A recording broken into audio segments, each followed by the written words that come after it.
is up, guys? Welcome to another 2020 haunt vlog, at least.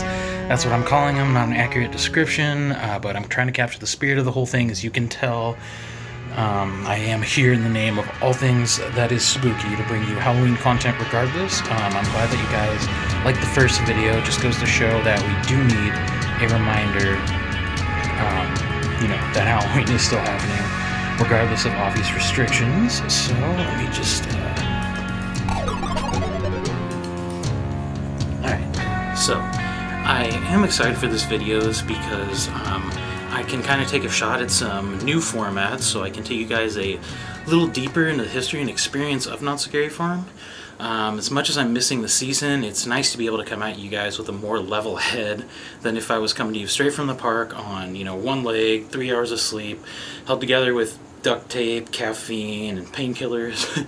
Anyways, having said that, I would like to go way deeper than I have before. I would like to go all the way back to the beginning of my Knott's Scary Farm experience. This video is going to be about my personal haunt history. The event really means a lot to me and has become a huge part of my life, so I would love to share what shaped me into the monster I am today. So, sit back, this is just going to be me talking at you.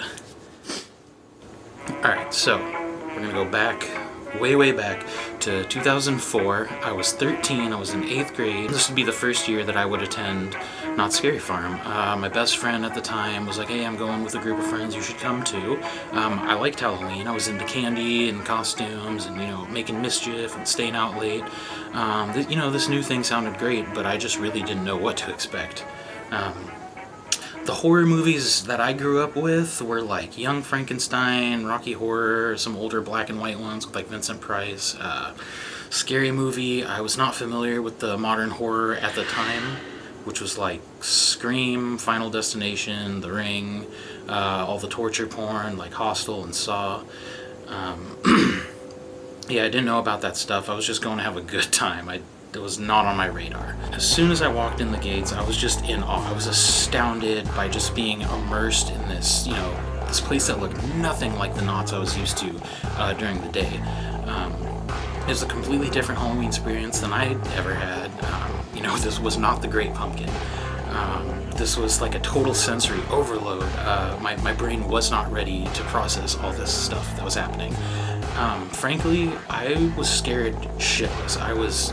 I could barely handle getting scared at all. I was hiding behind the girls of the group. I was screaming, telling them to go away. I had a big target on my back. I was doing everything you're not supposed to do to get scared. Regardless of hiding half the time, I was hooked right away as soon as I walked into Ghost Town. I couldn't wait to go back every year, and most years I did. Every time I came through the fog, I thought, wow, this must be the best job in the world. Maybe when I'm 18, whatever. I just kept going as a guest, 4 or 5 years in a row with the same group. We drifted apart. That was really fun. I loved going with that group. Some of the best times of my life. But I kept going with other people. Sometimes, just 1 or 2 people, just so I could go. Just to get out and go. See, I did it that year. I was doing that through like the 20 teens while kind of, building my horror repertoire, I guess. I was getting more into it. I started listening to a music called Psychobilly, which has a lot of horror influence. That was when I was like 15, 16. So that's when it really started. I started to get older, and I just had more friends who were like, oh yeah, I worked the event, it was so great, you gotta try it if you've ever thought about doing it. So, at the time it was like, oh, I don't have a car, it's a long drive, I have a job, I'm going to school. There was always a reason why I couldn't go. But one day in 2014, I was introduced to these 2 dudes named Sean and Clay, and we just kind of hung out like honestly only one time, and I just talked to them about haunt, I picked their brain and all that, and honestly I don't remember exactly what was said, but their involvement really just kind of pushed me over the edge. They were adamant that I should just go for it. I needed a job at that time at the end of the summer, so it was perfect timing. It just all fell into place. I was finally gonna audition at Knott's Scary Farm. For my first audition, it was back in the days before the appointment, where everybody just lined up all day. You got there early in the morning. You just hope to get an audition. Some people didn't even get in. So I'm out there sitting in the sun. I don't have a damn clue what to expect.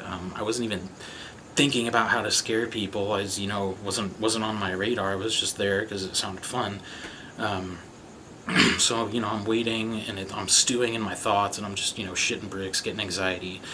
So after a few hours, I actually get into my audition, and I'm super nervous. Not been coached in any way, no acting experience. I had no clue what to do. I should have asked, I didn't.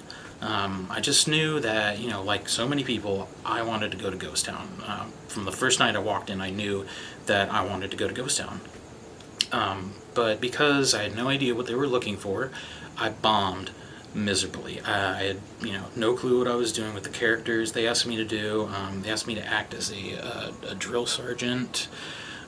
So I channeled my inner Arlie Ermy. I went all out for that because it was something I was comfortable with. They did like that enough to offer me a role in Infected, but I did turn that down because I had my heart set on a traditional scaring role, a real monster, not a squad leader. It didn't seem the same to me. It was funny. I actually told Ian that. I told him, no, I don't want that. But anyways, in 2014, I was ultimately cast as a knife thrower in Black Magic. Even before the season started, when we do all the preseason stuff, I was just overwhelmed by the atmosphere. These people were crazy. They were cool. They were nerdy. They were just like me. I felt right at home. It was, a thousand misfits just with this one thing in common. And I knew right away that I stumbled onto something really special. Getting into the season, my costume was absolutely awful, but it was my first year. I had nothing to compare it to. I don't even have a picture of my first year, which is really funny. I don't think I'm in any of the YouTube videos either. I had a full mask, full head mask. It sucked. I had long pants, long sleeve button up, like tuxedo shirt. I had a vest, and I had this giant, cloak. And it seriously felt like I was wearing like a carpet on my back, like a rug. It was so heavy. My Doc Martens that I decided to wear were like shredding my ankles. I had to wrap my whole foot in gauze just to, keep it okay. But, it was hot and heavy and miserable, but I was just so stoked to be there and to be doing that. The location of Black Magic, if you'll remember, was over by Accelerator. We were kind of our own island. I met a lot of great people, but I was totally cut off from the rest of the park. So that was kind of an interesting intro to the whole thing. We had our own break room, very self-contained. It was the one shared with Ride Mechanics. Actually, the Haunt isn't even allowed to use that break room anymore because, we got rowdy and all that. We had a nice view of Carnival. That's about it. It was a long walk to and from everything, so it was very self-contained. As far as scaring, my scaring was god-awful. I was so bad my first year. I had my own little room hallway. It was like this spiked wall that looked like it was closing in on you, and then it kind of went back and forth. There was dummies there. I pretended to be a dummy. Like 80% of the time I just stood there and went, ugh. It was awful. I barely moved to other rooms. I did not have a handle on it at all. I never really planned on going back when I started. It was just kind of like a bucket list thing. But by the end of the season, I had so much fun that I just I had to come back. I was a changed man. I saw the light. I saw the darkness. Scaring people was just really where it was at. It was such a rush. It was everything I thought it would be, and I wasn't even that good yet. I was barely getting any scares, and I loved it. And just like being at the park, being backstage at a theme park after hours was something I always wanted to do. That was incredible. Skip to 2015, and a few different things occurred that basically stopped me from working on, which really killed me. But I just gotten this this full-time grown-up job that was pretty good for me at that time, and I just it killed me that I couldn't work on, so I just occupied myself with other things and just kept on trucking. 2016 came along, and I was determined not to make the same mistake twice, so I made it 1.5 times. Let me explain. In my experience, Knott's changes the hiring process just slightly, at least every single year. So this year, I follow the routine of waiting in line for my audition, and after how many hours in the sun, I get cast as a hayman in Red Barn. there was only 2 Heymen actually, and that position only lasted 1 year, so it's kind of cool. It's like a recycled costume. You can see it in Pumpkin Year right now, I think. Anyway, so like weeks after that, you know, I go to orientation and they're like, oh, sorry, you're actually not cleared to work yet. So I'm like, why?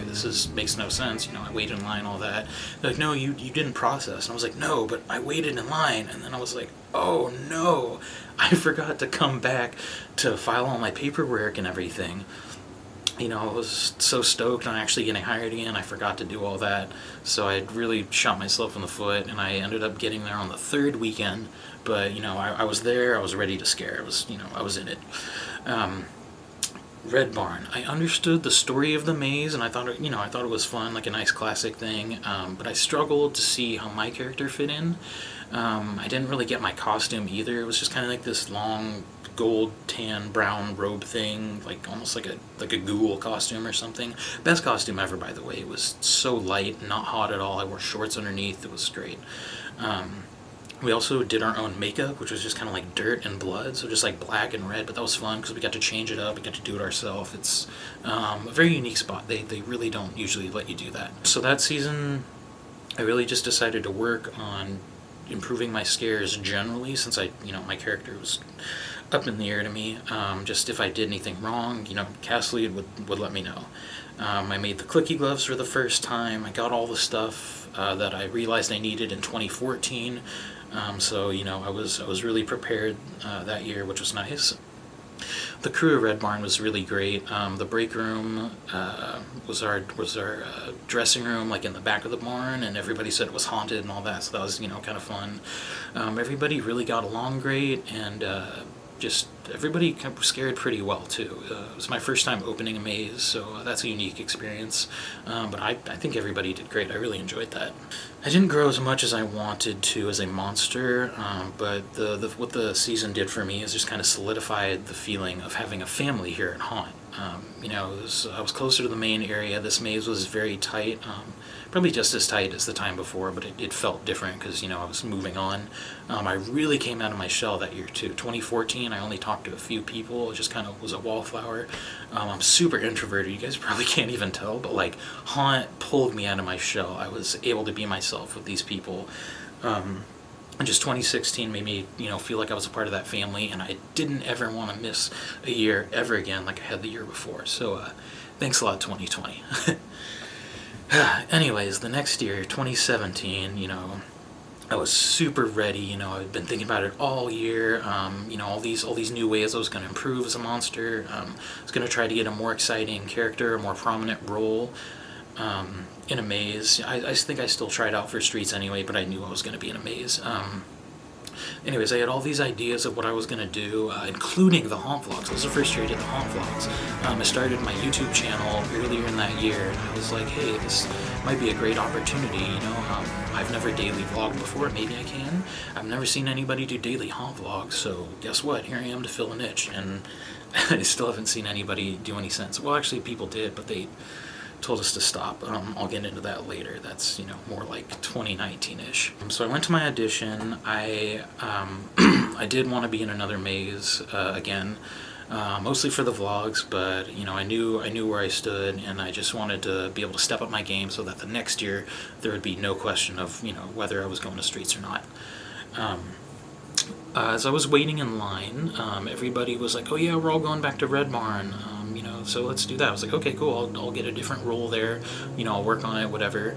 And then as I'm getting up there, they're like, oh, we didn't get Red Barn, go to Tooth Fairy.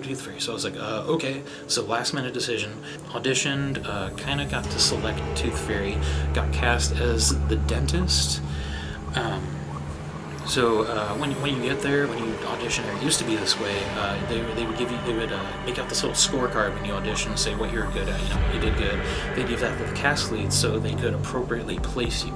So I was really stoked when I got the dentist. I felt like it was a bigger part than I was used to, and even if it wasn't as big as I thought it was, I was gonna make it that way. I was determined to make this my character, and I really feel like I did. The costume was my own pants, actually. It was like basically pajamas, just really thin black pants, super comfy.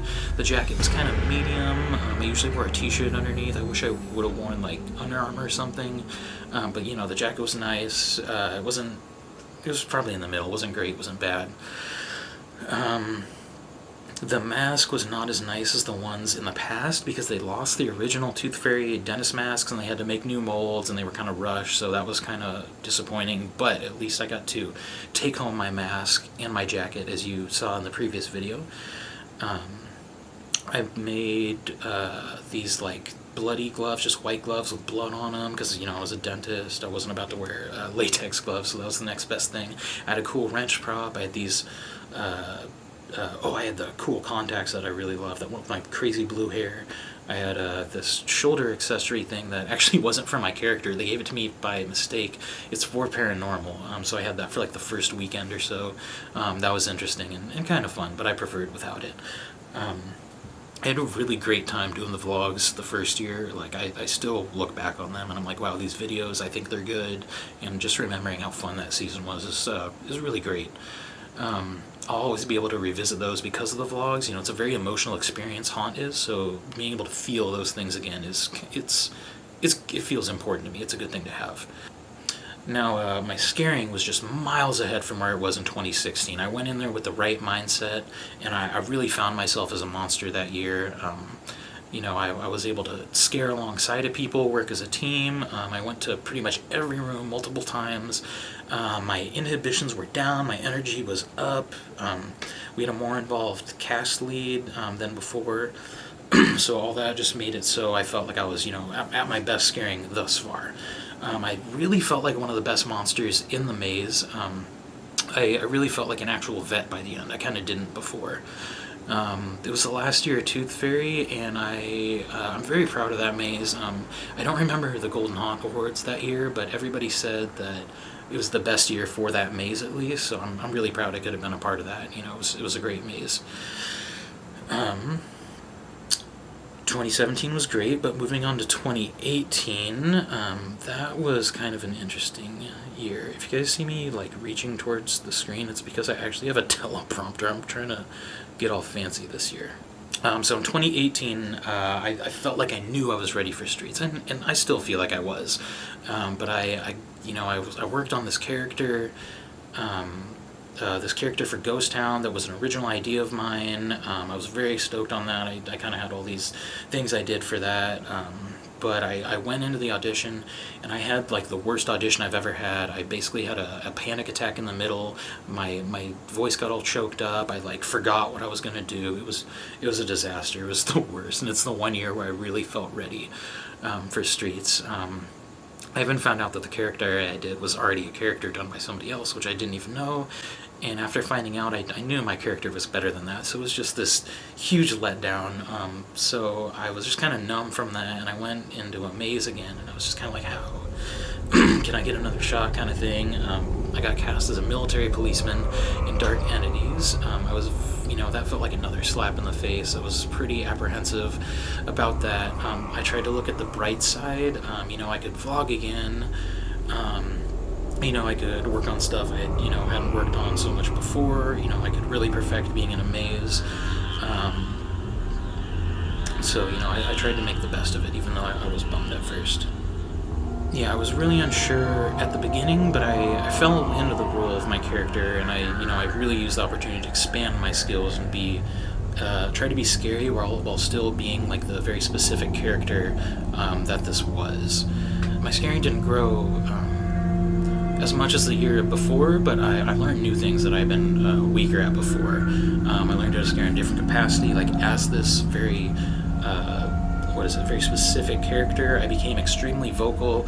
I practiced back and forth to the guests, making jokes, giving them shit, all the fun stuff. I was never really vocal before.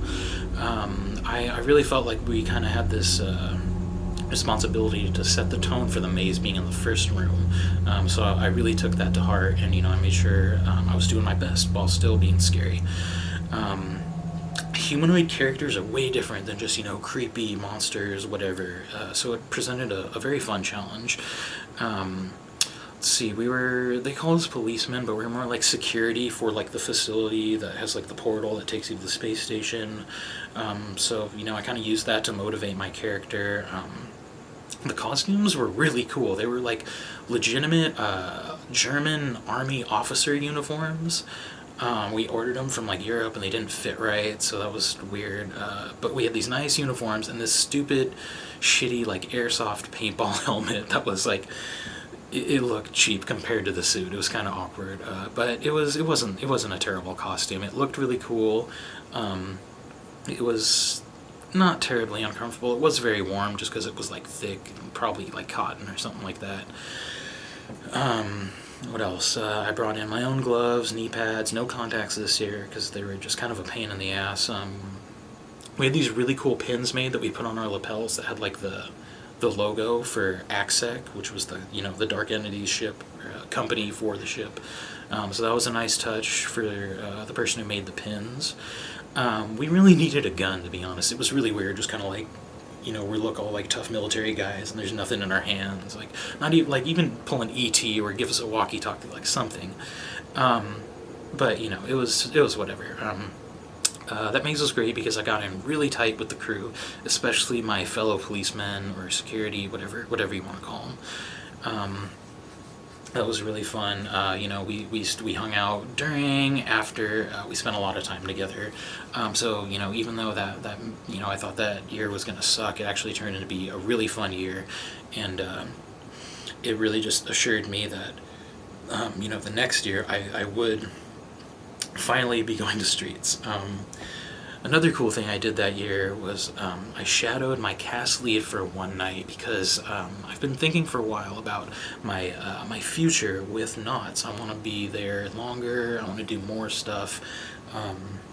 So I shadowed my cast lead. You know, I went through the maze and I gave people pointers on, you know, this and that. Because what a cast lead does is they make sure that the maze functions. They're also known as venue managers. So they're like a director / you know, personnel manager. They have to make sure that the maze is good, the show keeps going, everybody's doing what they should, everything works, all that. So I got to follow him, shadow him for a night, and figure out what you know, that was about, which was really exciting because it just affirmed you know, my dreams of doing more with the company. But so for 2019 and all that fun stuff, we're gonna have to pick up next time because I've gone over what I wanted to. This one is very long. So the next one I'm gonna talk about my 2019 season on streets. I'm sure you guys all want to know about that. I'll go into great detail.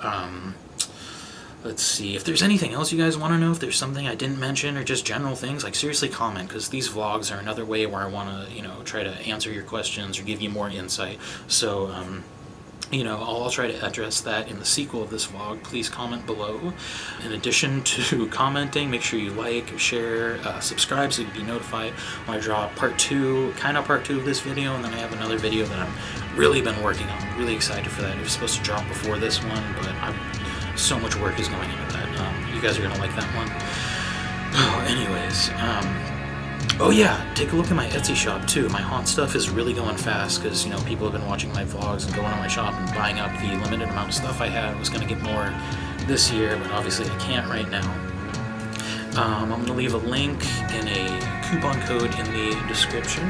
So I guess thanks to all you guys for watching me on my virtual soapbox. Stay tuned for the next one, and I will definitely see you guys in the vlog.